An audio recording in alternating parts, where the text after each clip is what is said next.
আরে ভাই এলা তো আমারে লোকজন, এলা লোকের গরু যদি আমরা যাই আমার দিলটাই না শান্তি যায় না। একদিন তখন লেফা শাক আলু ভর্তা সিদ্ধ ভর্তাতে ভাত খামো, সমস্যা নাই তো। খুনি হাসিনাক যেহেতু আমরা সরবা পাইছি, তাহলে ভিতরত আশা করি কিছু না কিছু হইলেও আছে।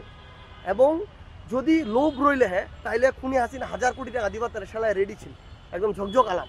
যদি মনে করে ছাত্রলার নেতৃত্বে নতুন যে দলটা আসবে তোমরা ভালো ভোট দিবে, যদি মনে করে যে নতুন একটা দিবে দিল, যদি মনে করে পুরাতন একটা দিবে দিল, সমস্যা নেই। অবশ্যই যেহেতু আমার জন্মস্থান পঞ্চগড়, আমার নারী পঞ্চগড়ে পোতা রয়েছে, আমার জীবনের 17 বছর স্কুল লাইফ পুরোটা আমি পঞ্চগড়ে কাটিয়েছি। নিজেরা যদি কামড়া কামড়ি করি নিজেরও কিছু হবে না, পঞ্চগড়েরও কিছু হবে না। এই জন্য কামড়া কামড়িলা বাদ দিবা হবে হয়েছে। কিভাবে সেখানকার ফ্যাসিস্টের দোসর ওই নাইমুজ্জামান মুক্তা, যে এই আমার পঞ্চগড়ের বসুমতী ছাত্র আন্দোলনের নেতৃত্বর মুখ চেপে ধরেছিল, এখন আমি 15 দিন পর আবার মন চায় আমি বাড়িতে যাই, আমি সেই চেষ্টাই করি। বাংলাদেশের সবচেয়ে বড় টাওয়ার নির্মাণের একটি ডিজাইন দিয়েছেন, প্রায় 23 তলা টাওয়ার একটি হবে, যেটা পঞ্চগড়ের করতোয়া নদীর তীরে হবে। তাহলে আপনার যেটা পরিকল্পনা সেটা হলো ব্যারিস্টার জমিরুদ্দিন নতুন পঞ্চগড়ের জনক, এবং এটাকে আপনি আরো অনেক অনেক দূর এগিয়ে নিতে চান। যে আপনাদের বাসা কোথায়, বললাম পঞ্চগড়, বলে পঞ্চগড় একজন রাজনৈতিক ব্যক্তির নাম বলেন, এখন কে আছে? আমি বললাম যে নুরুল ইসলাম সুজন নামের একজন আছে রেলমন্ত্রী, বলে এটা আবার কে? তো সেই জায়গায় পঞ্চগড়ের অগ্রগতি হয়নি বললেই চলে, গতানুগতিক কয়েকটা রাস্তাঘাট, ব্রিজ, কালভার্ট ছাড়া। ভবিষ্যতে আপনি পঞ্চগড়ের নেতৃত্বে আসলে কিভাবে পঞ্চগড়কে গড়তে চান রাখবেন, এবং 1 সপ্তাহের মধ্যে আমরা পঞ্চগড়কে পঞ্চগড় হিসেবে রিপ্রেজেন্ট করতে পারবো, কোনো ব্যক্তির নামে না, কোনো পরিবারের নামে না। কিন্তু স্থানীয় পর্যায়ের কিছু ধান্দাবাজ অসৎ নেতাকর্মী কাজ করে, তারা এই সাপ্লাই চেইন থেকে টাকা উপার্জন করে। আসসালামু আলাইকুম।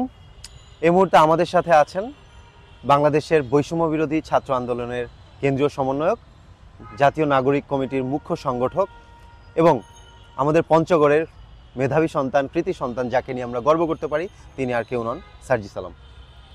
Thank you Khalid. পঞ্চগড়ে বিভিন্ন সমস্যার কথা তাকে আমরা বলবো এবং তিনি সেগুলো সমাধান দেওয়ার চেষ্টা করবেন ইনশাল্লাহ। সেই সমাধানই আমরা আগাবো, সেই সমাধানের পথেই। প্রথম যে প্রশ্নটা আপনার কাছে সেটা হলো সুগার মিল বিশ্ববিদ্যালয় এবং মেডিকেল কলেজের ব্যাপারে আপনার অবস্থানটা যদি একটু জানাতেন। দেখুন, আমরা আমাদের জায়গা থেকে মনে করি যে পরিবেশ বান্ধব হিসেবে একটা মাত্র শিল্প প্রতিষ্ঠান আমাদের ওই পঞ্চগড়ে রয়েছে, সেটা হচ্ছে সুগার মিল। তো এই সুগার মিল অবশ্যই চালু হতে হবে, এবং এই সুগার মিল চালু হওয়ার জন্য শিল্প মন্ত্রণালয়ের সাথে যেভাবে কথা বলা দরকার, শিল্প উপদেষ্টার সাথে যেভাবে কথা বলা দরকার, অন্যান্য আমলাতান্ত্রিক যে জটিলতার যে বিষয়গুলো সেগুলোকে উপেক্ষা করে কিন্তু আমরা আসলে মাননীয় শিল্প উপদেষ্টাকে পঞ্চগড়ে নিয়ে গিয়েছি, তার কাছে কমিটমেন্ট নিয়েছি, এবং সেটার যে প্রসেসটা সেই প্রসেস চলছে। আমি এটুকু কথা দিতে পারি যে এটা আমার অন্তত পঞ্চগড়কে নিয়ে যে স্বপ্নগুলো রয়েছে তার প্রায়োরিটি নাম্বারের লিস্টের প্রথমে, যে আমার এই সুগার মিলটি যে কোনো মূল্যে হোক চালু করতে হবে। এতে মানুষের যে কর্মসংস্থান শুধু সুগার মিল হবে এমনটি নয়, যারা এই আখ চাষের সাথে জড়িত তারাও তাদের জায়গা থেকে স্বাবলম্বী হয়ে উঠবে, এবং এটা অতীব জরুরি। এবং আরেকটি বিষয় যেটি আমার জায়গা থেকে মনে করি, বিশ্ববিদ্যালয় এবং মেডিকেল কলেজ ও হাসপাতাল, সেই জায়গা থেকে যদি আমি প্রায়োরিটি সেট করি, দুইটি জিনিসেরই পঞ্চগড়ের প্রয়োজন রয়েছে। আমার পুরো রংপুর বিভাগে ওই রকম ওয়ার্ল্ড স্ট্যান্ডার্ড বা ন্যাশনালের প্রথম সারির কোনো বিশ্ববিদ্যালয় কিন্তু নেই। এটা খুবই দুঃখের কথা। বাংলাদেশে এমন কোনো বিভাগ নেই যেই বিভাগের বিশ্ববিদ্যালয়গুলোর অবস্থান এতটা পিছনের দিকে।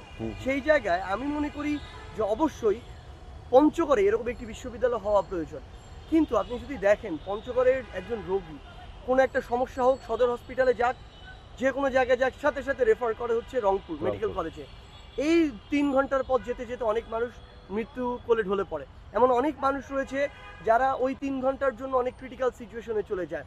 এমন অনেক মানুষ রয়েছে যাদের ওই আর্থিক সামর্থ্যটি নেই এত দূর পর্যন্ত যাওয়ার। সেই জায়গা থেকে সবচেয়ে গুরুত্বপূর্ণ যে বিষয়টা সেটা হচ্ছে পঞ্চগড়ে আমার একটা মেডিকেল কলেজ লাগবে এবং সাথে হসপিটাল থাকবে, অর্থাৎ পঞ্চগড় মেডিকেল কলেজ ও হাসপাতাল। এটা যদি হয়, অনেকগুলো গুরুত্বপূর্ণ বিষয় আছে। এক, এই যে স্বাস্থ্য সংক্রান্ত পঞ্চগড়, এদিকে নীলফামারী, এদিকে ঠাকুরগাঁও, এই 3টি জেলার চিকিৎসার একটি গুরুত্বপূর্ণ অগ্রগতি হবে। এখানে যখন আমার ডক্টররা থাকবে তখন আর ওই হসপিটালগুলোতে ডক্টরের সমস্যা হবে না, কারণ এখন যখন এটা মেডিকেল কলেজ তখন এখানে ডক্টর তৈরি হয়, এখানে আমাদের ডক্টররা স্টুডেন্টদের পড়াবেন, এক্সপার্ট ডক্টররা, তো তাদের সার্ভিসটা পাবে। এবং আরেকটি গুরুত্বপূর্ণ বিষয় হচ্ছে, পঞ্চগড়ে ভালো কোনো মেডিকেল বা বিশ্ববিদ্যালয় না থাকার কারণে আমরা ঢাকায় যে জিনিসটা দেখি, ঢাকার অধিকাংশ স্টুডেন্ট কিন্তু টিচারদের কাছে পড়ার চেয়ে বুয়েট, ঢাকা মেডিকেল, ঢাকা বিশ্ববিদ্যালয়ের স্টুডেন্টদের কাছে পড়তে বেশি কমফোর্টেবল। সেই জায়গায় তাদের বয়সের গ্যাপ কম, চিন্তা ভাবনার গ্যাপ কম, তাদের আন্ডারস্ট্যান্ডিংটা ভালো হয়। যখন আমার পঞ্চগড় মেডিকেল কলেজ থাকবে, সেখানে 100 জন মেডিকেল স্টুডেন্ট থাকবে, তাদের সার্ভিসটা পুরো পঞ্চগড়ের ইয়াং জেনারেশন পাবে। তারা কিন্তু দেশের প্রথম সারির মেধাবী স্টুডেন্ট, ওই মেডিকেলের স্টুডেন্টরা। সো তাদের চিন্তা ভাবনা কীভাবে ওই মেডিকেলের ওই পথটাতে যাবে, তাদের স্ট্রাগল সবগুলো তাদের সাথে শেয়ার করা হবে। ফলে পঞ্চগড়ের ইয়াং জেনারেশন পাশাপাশি অন্তত 100 জন ভালো তাদের টিচারও পাবে, ভালো তাদের মেন্টরও পাবে। এই বিষয়টি পুরো পঞ্চগড়কে আলাদাভাবে আমার মনে হয় সামনের দিকে এগিয়ে নিয়ে যাবে। এবং অবশ্যই এরপরে পঞ্চগড়ে একটি বিশ্ববিদ্যালয় প্রয়োজন। তো আমি আমার জায়গা থেকে মনে করি 3টে বিষয়ের প্রয়োজন, তবে প্রায়োরিটি লিস্ট সেট করে আমাদের একটার পরে আরেকটাতে যেতে হবে এবং শুধু কথার কথা নয়, কাজ দিয়ে এগুলো করে দেখাতে হবে। জি, থ্যাংক ইউ। আরেকটা ব্যাপার যেটা পঞ্চগড়ের অনেক বড় সমস্যা, চা চাষিরা ন্যায্য দাম পাচ্ছে না এবং পঞ্চগড়কে সবাই চেনে যে পঞ্চগড় চায়ের জন্য বিখ্যাত, চিটাগং কিংবা সিলেটের পরে। তো এই ব্যাপারে আপনার চিন্তা ভাবনাটা কেমন একটু যদি জানাতেন। দেখুন, এই পঞ্চগড়ে এই যে আমাদের চায়ের যে ইন্ডাস্ট্রি, এটাও কিন্তু আরেকটা আমরা বলতে পারি অনেকটাই পরিবেশ বান্ধব একটা ইন্ডাস্ট্রি আসলে। একদম। এবং এটা একটা সবুজের সমারোহ দেখতে পাই। পঞ্চগড়কে নতুন করে চিনেছে বাংলাদেশ এই চা চাষের মাধ্যমে, যেখানে অর্গানিক চা তৈরি হয় ওই সিলেট অঞ্চলের পরে যদি আমরা দেখি। তো সেই জায়গায় আমি আমার জায়গা থেকে মনে করি এই সিন্ডিকেট তখনই তৈরি হয় যখন সেখানে সিন্ডিকেটকে তৈরি হওয়ার সুযোগ করে দেওয়া হয়। এই সিন্ডিকেট তখনই তৈরি হয় যখন সিন্ডিকেটের কাছে পিছন দিয়ে আপনি হাত পাতেন, যখন সিন্ডিকেটের কাছে আপনি ভাগ নেন। আমরা এই তরুণ প্রজন্ম এসব ভাগ বাটোয়ারায় বিশ্বাস করি না। সোজা বাংলা কথা, যেখানে আমার হাজার হাজার আমার কৃষক জড়িত, সাধারণ মানুষ জড়িত, সেখানে ব্যক্তি দু একজনের স্বার্থের জন্য এত মানুষের স্বার্থ আমরা জলাঞ্জলি দিতে পারি না। আমাদেরকে এই টাকার লোভ দিয়ে আটকে রাখা যায় না। আমরা স্পষ্ট করে বলি, যদি আমরা যারা আগামীর বাংলাদেশের রাজনীতি করতে চাই, পঞ্চগড়ের রাজনীতি করতে চাই, আমাদের যদি আমরা ওই জায়গাটুকুতে যাই, আমরা এইটুকু কথা দিতে পারি যে মানুষের স্বার্থকে জলাঞ্জলি দিয়ে ব্যক্তি স্বার্থকে সামনে রেখে কখনো আমরা এমন সিন্ডিকেট তৈরি হতে দিব না। যদি এই সিন্ডিকেট না তৈরি হতে পারে, তাহলে কৃষক ওই ন্যায্য মূল্য পাবে এবং এটার জন্য আমাদের একসাথে অবশ্যই এই লড়াইটা করতে হবে। যারা এই সিন্ডিকেট করে, পিছন দিয়ে হাত পেতে ভাগ বাটোয়ারা করে, তাদের বিরুদ্ধে কথা বলতে হবে। আপনি যদি চুপ থাকেন, তারা এই সুযোগটা নিবেই, এই জন্য চুপ থাকা যাবে না। আরেকটা ব্যাপার যে পঞ্চগড়ের তরুণ প্রজন্ম মাদক সমস্যায় ভয়াবহ আক্রান্ত এবং এটা আপনি সহ জেলা প্রশাসন এবার কাজ করার উদ্যোগ নিয়েছে, এটার অগ্রগতিটা আমি একটু জানতে চাই। দেখুন, সবচেয়ে বড় যে বিষয়টা, এই মাদক, এই যে সাপ্লাই চেইনটা, আমাদের পঞ্চগড় সীমান্তবর্তী একটা জেলা। সো এখানে মাদকের সাপ্লাই হওয়াটা এত বেশি কঠিন না। একদম। কিন্তু সবচেয়ে গুরুত্বপূর্ণ বিষয় হচ্ছে দুইটা জিনিস। এক, আইন শৃঙ্খলা রক্ষাকারী বাহিনী, বিজিবি বলি, পুলিশ বলি, অন্যান্য যারা আছে, এখন আর্মি আছে, তাদের জায়গা থেকে স্ট্রিক্ট হতে হবে। এটা হচ্ছে 1 নম্বর গুরুত্বপূর্ণ বিষয়। এবং দ্বিতীয় আরেকটা গুরুত্বপূর্ণ বিষয় যেটা হচ্ছে, এই যারা সাপ্লাই চেইনে কাজ করে, এইখানে দেখবেন বেশিরভাগ কিন্তু স্থানীয় পর্যায়ের কিছু ধান্দাবাজ অসৎ নেতাকর্মী কাজ করে। তারা এই সাপ্লাই চেইন থেকে টাকা উপার্জন করে, কিন্তু তাদের মতো বিবেকবোধহীন মানে ধান্দাবাজগুলো এটা চিন্তা করে না যে আমার 2-4টা ফ্যামিলির ভালোভাবে চলার জন্য আমি পুরো পঞ্চগড়ের ইয়াং জেনারেশনকে নষ্টের দিকে নিয়ে যাইতেছি। এবং অবশ্যই এগুলো কিছু সো কল্ড পলিটিশিয়ানের মানে মদদে হয়, তারা আশ্রয় দেয়, প্রশ্রয় দেয়। সোজা বাংলা কথা, এদের বিরুদ্ধে কথা বলতে হবে। যারা এই মাদকের যে চেইনটা নিয়ন্ত্রণ করে, প্রশাসনকে স্ট্রিক্ট হতে হবে এই চেইন ভাঙার জন্য। প্রশাসনকে অ্যাকশন নিতে হবে, তাদেরকে গ্রেফতারের আওতায় নিয়ে আসতে হবে। টাকা খেয়ে যেন নেগোসিয়েশন না হয় ভিতরে ভিতরে। প্রশাসনের কিছু সদস্য আর রাজনৈতিক কিছু ব্যক্তিবর্গের ভিতরের এই নেগোসিয়েশনের কারণে পুরো পঞ্চগড়ের ইয়াং জেনারেশন কিন্তু এই খারাপের দিকে যাচ্ছে। তো স্পষ্ট কথাবার্তা আমরা আমাদের জায়গা থেকে প্রশাসনকে যা মেসেজ দেওয়ার দিচ্ছি, এটা আমরা, আমার মনে হয় যে প্রত্যেকটা ইউনিয়ন পর্যায়ে আমরা আলাদা করে টিম করে ফেলবো, প্রত্যেকটা উপজেলা পর্যায়ে টিম করে ফেলবো। যেই টিম যেমন তার রাজনৈতিক কাজ করবে, ওই টিম মাদকের বিরুদ্ধে কাজ করবে। এবং যারা মাদকের বিরুদ্ধে যত ভালো কাজ করবে, এটা তাদের ক্রেডিট হিসেবে আমরা যুক্ত করব। সো দিন শেষে এই মাদকের বিরুদ্ধে যদি আমরা পঞ্চগড়ে একটা আন্দোলন করতে চাই, সাধারণ মানুষকে একসাথে কথা বলতে হবে, রাজনীতিবিদদের সহযোগিতা করতে হবে, প্রশাসনকে প্রশাসনের মতো গার্ডস নিয়ে ভূমিকা পালন করতে হবে।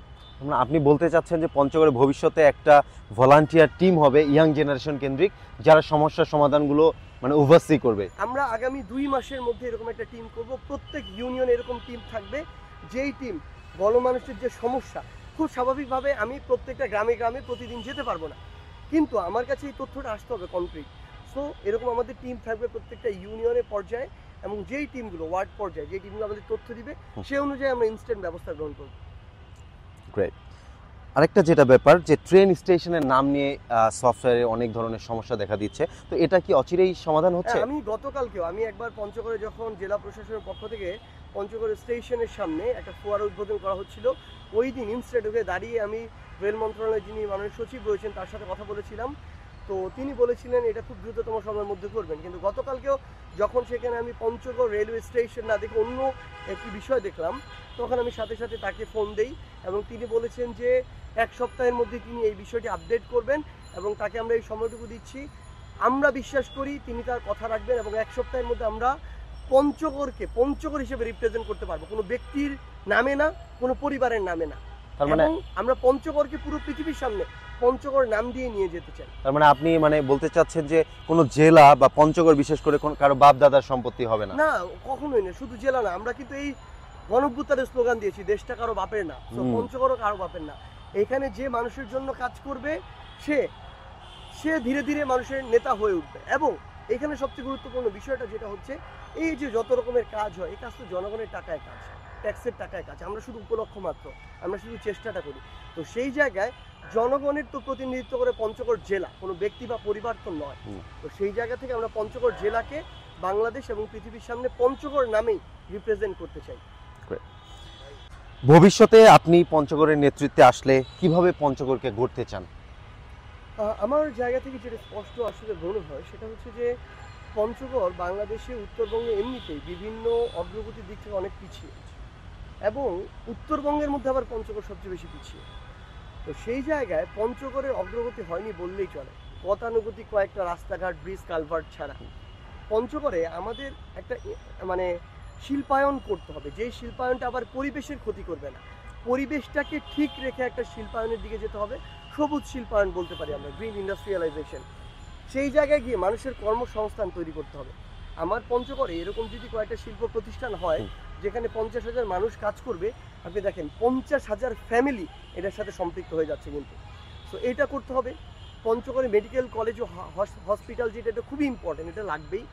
সুগার মিলটা আমাদের চালু করতে হবে, চা বাগানের সিন্ডিকেটটাকে নষ্ট করতে হবে। আরেকটা ব্যাপার যে 250 শয্যার হাসপাতাল যাচ্ছিল, এবং বিশ্ববিদ্যালয় যেটা, বিশ্ববিদ্যালয়টা আমাদের বিশ্ববিদ্যালয়ের দিকে যেতে হবে।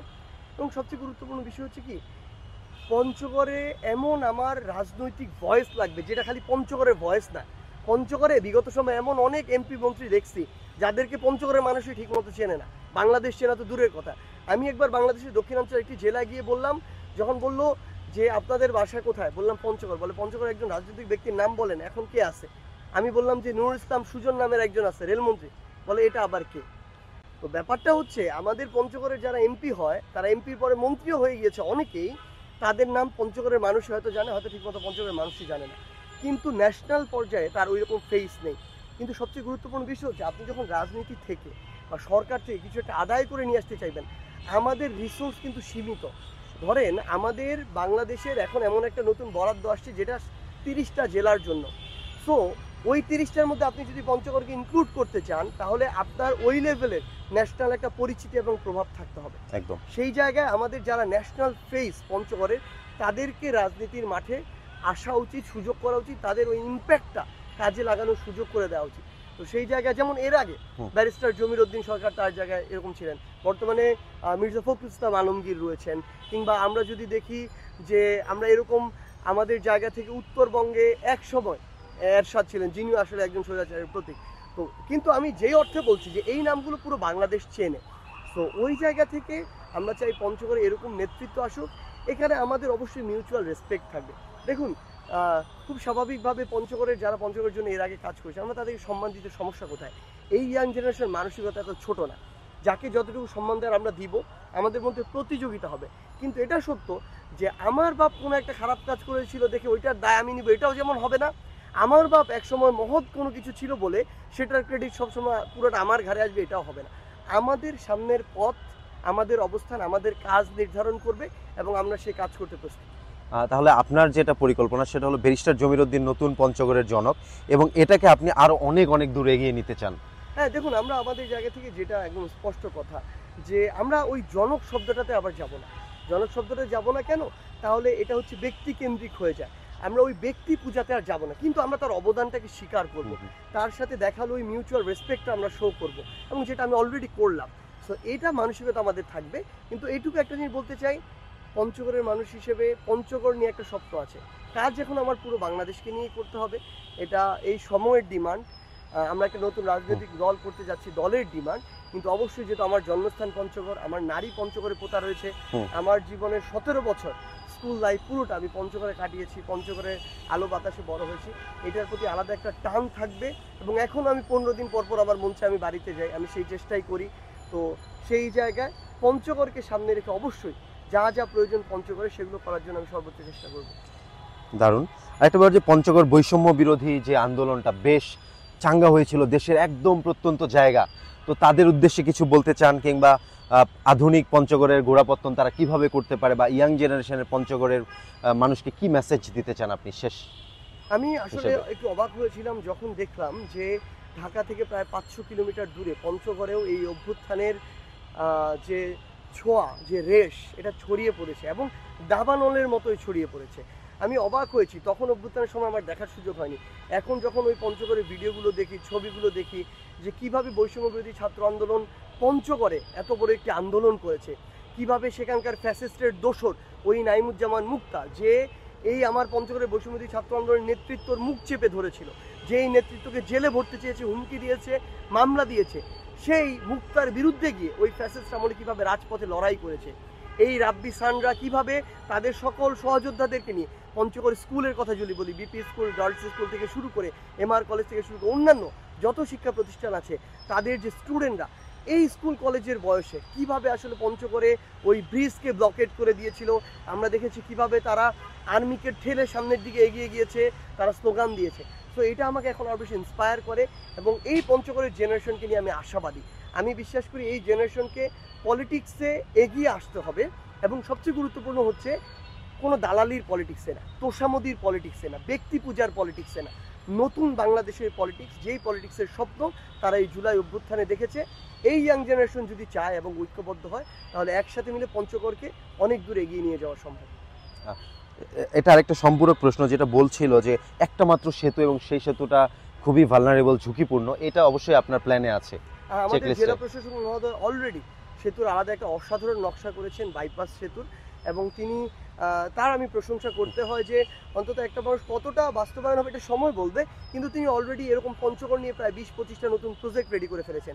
পঞ্চগড়ে স্থানীয় সরকারের কাছে তিনি অলরেডি একটা পঞ্চগড়ে বাংলাদেশের সবচেয়ে বড় টাওয়ার নির্মাণের একটি ডিজাইন দিয়েছেন, প্রায় 23 তলা টাওয়ার একটি হবে, যেটা পঞ্চগড়ের করতোয়া নদীর তীরে হবে এবং এটি বাংলাদেশের সবচেয়ে বড় টাওয়ার হবে, যেখানে শপিং মল থেকে শুরু করে এভরিথিং থাকবে এবং ওয়াচ টাওয়ার থাকবে, যেখান থেকে পুরো পঞ্চগড় দেখা যাবে। সো তিনি এরকম একটি পরিকল্পনা অলরেডি স্থানীয় সরকারের কাছে দিয়েছেন। স্থানীয় সরকার আমাদের একজন উপদেষ্টা রয়েছেন, যিনি আমাদের সহযোদ্ধা, আমরা তার কাছে আমি আমার জায়গা থেকে যত রকম মেসেজ দেওয়ার দিয়েছি। আমরা বিশ্বাস করি এই সরকারের সময় এই কাজগুলো শুরু হবে। গ্রেট। শেষ একটা কথা, সেটা হলো যে ওভারনাইট বা রাতের মধ্যে কোনো কিছু হয় না, দিন রাতের মধ্যে।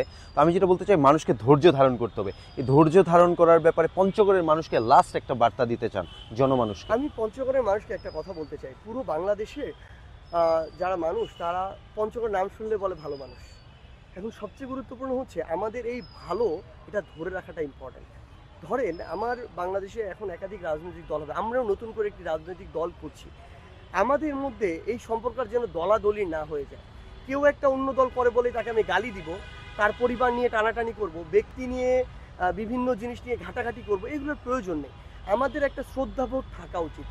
আমি সার্জিস রাজনীতি করব, অন্য আরেক দল আরেকজন রাজনীতি করবে, আমাদের যে প্রতিযোগিতা এটা হবে রাজনীতি কেন্দ্রিক, মাঠ পর্যায়ে কাজ করা কেন্দ্রিক। ইভেন মাঠে কাজ করতে গেলেও এক দল যেন আরেক দলকে বাধা না দেয়, এক দল যেন আরেক দলের উপরে হামলা না করে, কারণ এই কাজগুলো তো খুনি হাসিনা করতো তার সময়।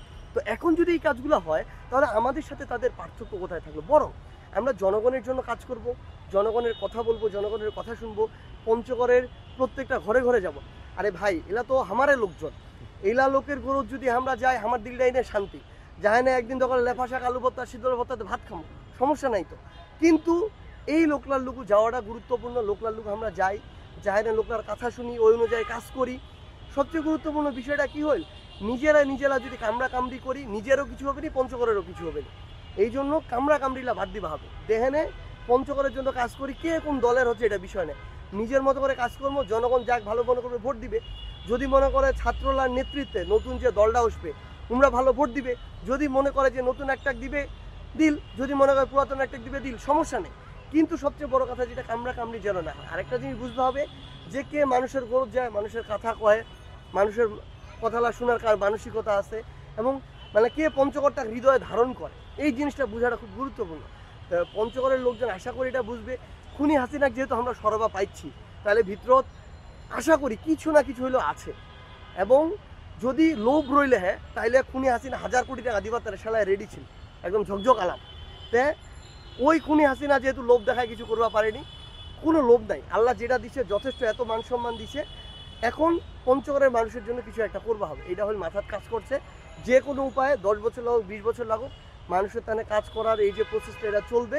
আশা করি মানুষ ধীরে ধীরে ওই চিন্তা ভাবনাটা করবে যে এই ছোঁয়াটা পঞ্চগড়ে চিন্তা করছে, এই ছোঁয়াটা পঞ্চগড়ের মানুষের কাছে যাচ্ছে, কথা শুনেছে, এই ছোঁয়াটা অবশ্যই খুনি হাসিনা যেহেতু সরাবা পাইছে, তাহলে কিছু একটা আছে, তাইলে এই ছোঁয়াটার কাছে যাওয়া যায়, এই ছোঁয়াটার সমর্থন দেওয়া যায়।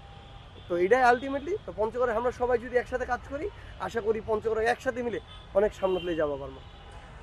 ধন্যবাদ, সবাই দোয়া করবেন। সার্জিস যেটা কহিল সেটা হইল দে ধৈর্য ধারণ করবা লাগবে, তার উপর বিশ্বাস রাখবা লাগবে, আস্থা রাখবা লাগবে, তাহলে দিন শেষে ইনশাল্লাহ ভালো কিছু হবে। কারণ বয়স দিয়ে রাজনীতি হয় না, রাজনীতি হয় মাথা দিয়ে, সাহস দিয়ে, কলিজা দিয়ে। ওইটা কইবা চাইছে। সবাই দোয়া করবেন, অর্থানে মোরতানেও দোয়া করবেন, আর ভিডিওটা সবার ঠে ছড়াই দিবেন যাতে সবাই দেখবা পারে, আর ওর ইচ্ছাটা, ওর মোটিভটা, ও যেটা বুঝাবা চাইছে ওইটা বুঝবা পারে। সবাই ভালো रहेন। আসসালামু আলাইকুম।